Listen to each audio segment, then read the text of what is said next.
Esta particular aeronave es el McDonnell XF-85 Goblin y ha sido calificado como el avión más extraño jamás construido.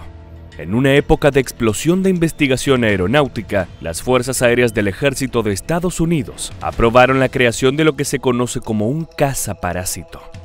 Esta pequeña aeronave estaba diseñada para eyectarse desde un Convair B-36 Peacemaker, con el objetivo de combatir a los atacantes interceptores y proteger a su nave nodriza. Una vez finalizada la misión, el pequeño y extraño caza regresaría y se acoplaría de nuevo al bombardero del que salió. A pesar de sonar descabellado, el concepto ya había sido concebido en la década de 1930, pero volvió a resurgir al final de la Segunda Guerra Mundial con el inicio de la Guerra Fría, dado que se estaba desarrollando una nueva generación de bombarderos y sus cazas de escolta estaban empezando a quedar obsoletos. La promesa de revolucionar el combate aéreo parecía a punto de suceder. Y eso es lo que vamos a contarte en este video de aviación militar. Abróchense los cinturones y comencemos. Empecemos primero contextualizando por qué apareció la necesidad de una aeronave de estas características.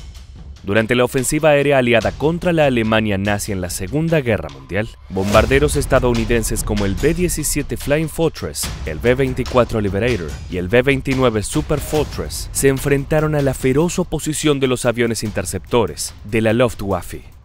Las Fuerzas Aéreas del Ejército de Estados Unidos desarrollaron cazas de escolta de largo alcance, como el P-47 Thunderbolt y el P-51 Mustang, para proteger a los bombarderos durante las emboscadas. Una vez finalizada la guerra, la tecnología aeronáutica evolucionó y se desarrolló una nueva generación de bombarderos, con un alcance 5 veces mayor. El Boeing B-50 Super Fortress y el Convair B-36 Peacemaker fueron algunos de estos bombarderos estratégicos de última generación. Pero con aeronaves más potentes surgieron nuevas dificultades. Las Fuerzas Aéreas del Ejército de Estados Unidos necesitaban una nueva estrategia de defensa, ya que sus cazas de escolta no estaban a la altura y eran incapaces de defender a los nuevos modelos.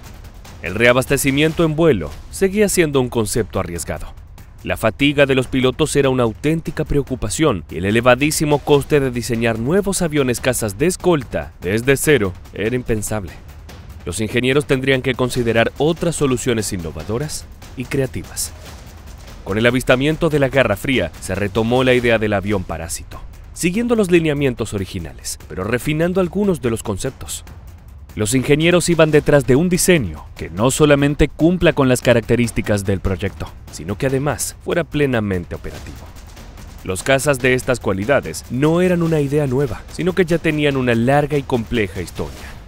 Los aviones parásitos se remontan a la década de 1930, cuando la Marina estadounidense probó el despliegue de biplanos F-9C Sparrowhawk a bordo de dirigibles de 250 metros de largo llenos de helio, que utilizaban ganchos internos para descolgarse del portaaviones.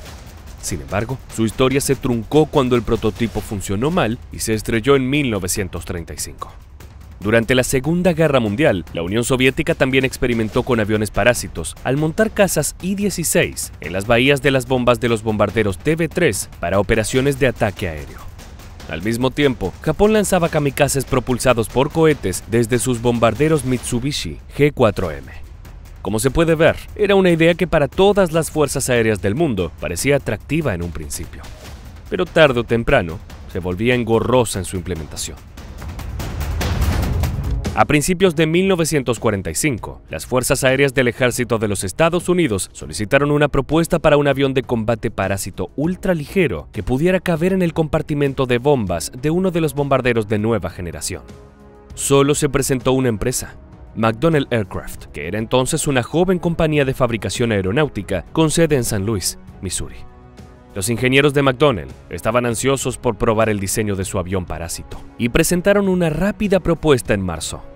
Como detalle original, en el concepto inicial, el caza estaría semi-expuesto bajo el bombardero. Lamentablemente para los desarrolladores, la USAF rechazó la propuesta porque querían que el parásito entrara enteramente dentro del compartimento de bombas de un B-36 por cuestiones de protección. El equipo de diseño de la empresa, dirigido por Herman D. Barkey, presentó entonces un rediseño superador. Tras varias revisiones, la USAF accedió a seguir adelante con 2 prototipos de la nueva aeronave, ya bautizada como XF-85. Aunque los planes iniciales preveían la producción en serie del avión, la USAF optó por esperar los resultados de las pruebas de los prototipos antes de embarcarse en su fabricación masiva. El XF-85 Goblin fue bautizado por el mismísimo fundador de McDonnell Aircraft, James McDonnell, y la parte de Goblin o Duende se debía a que al director ejecutivo le gustaba bautizar a los cazas de la empresa con nombres de criaturas fantásticas, como el F-4 Phantom II y el F-2H Banshee. El XF-85 Goblin fue una proeza de ingeniería, siendo el caza a reacción más pequeño jamás construido. Solo medía 4,5 metros de largo, tenía una envergadura de 6,5 metros y pesaba solamente 1.500 kilos. También tenía un fuselaje redondo y alas plegables hacia atrás para caber en los confines de una bahía de bombas. A pesar de su tamaño compacto, el Goblin estaba equipado con 4 ametralladoras de 12,7 milímetros en el morro, hecho que lo convertía en un perfecto protector de bombarderos. En su cabina, el piloto disponía de un asiento eyectable, una botella de oxígeno e incluso un paracaídas de cinta de alta velocidad. A pesar de su tamaño, esta aeronave era una verdadera navaja suiza de los cielos.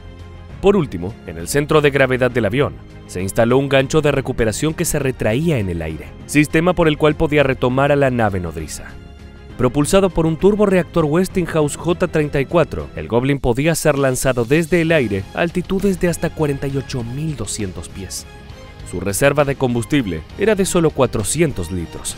Esto significaba que podía aguantar solamente 1 hora en combate. Pero esto no era una preocupación, dado que el rendimiento del avión se maximizaba porque, a diferencia de otros cazas, no utilizaba combustible para alcanzar su altitud. Durante una prueba en el túnel de viento, el primer prototipo Goblin, número de serie 46524, se dejó caer accidentalmente desde apenas 40 pies de altura cuando era sostenido por una grúa. La caída dañó su fuselaje y la toma de aire, dejando al avión casi inservible y teniendo que someterse a un exhaustivo trabajo de reparación. A pesar de este traspié, el segundo prototipo estaba disponible y se utilizaría para el resto de las pruebas en túnel y en vuelo, esperando que tuviera mejor suerte que su antecesor. Dado que el B-36 Peacemaker aún estaba en producción, todas las pruebas de vuelo del Goblin se llevaron a cabo utilizando una nave nodriza B-29 Super Fortress, reconvertida con un compartimiento de bombas modificado y un trapecio adecuado para nuestro protagonista. Como el B-29 era más pequeño que el Peacemaker, en las pruebas, el XF-85 volaría semi-expuesto en lugar de completamente dentro de la bahía de bombas. Las pruebas de ensayo comenzaron finalmente en el verano de 1948 en la base sur de Muroc Field.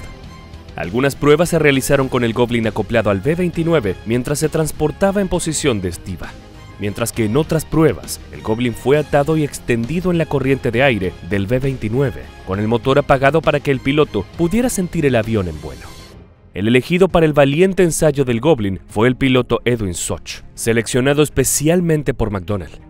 Oriundo de Pensilvania, Soch era un experimentado piloto de Helldiver que había ganado la Cruz de la Marina por bombardear un acorazado japonés durante la Segunda Guerra Mundial. Un perfil más que adecuado para poner a prueba esta pequeña aeronave.